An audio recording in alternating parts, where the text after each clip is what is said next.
matataas na otoridad gaya ng FBI, halimbawa. O CIA. Saan ito narating na prinsipe?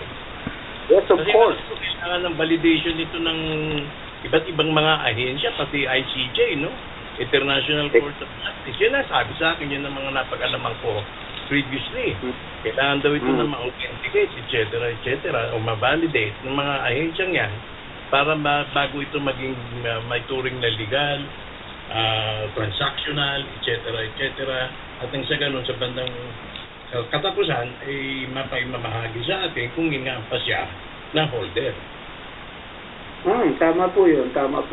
At nabanggit ko na nga, local at international ay meron silang mga kopya nito, ni-recognize nila ito, at yung nababanggit mo ba, yung in-upgrade, in-update, at hindi lang yung basta pirma.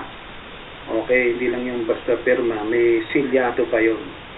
Silyado as in 100% silyado at pirmado ng matataas na opisyalis ng iba't ibang bansa. Even yung sinabi mo, FBI, CIA, International Court of Justice, World Bank, Supreme Court, lahat-lahat po ay nakapirma.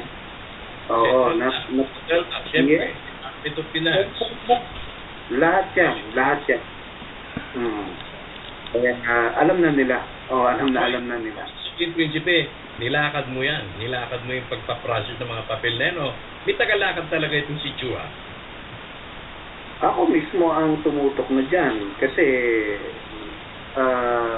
yung tiwala sa akin ng royal family ay ayaw nating sayangin, yung tiwala at yung binigay sa aking authority to transact and to deal lahat ng bansa, lahat ng bangko sa buong mundo, ako yung kanyang inatasan.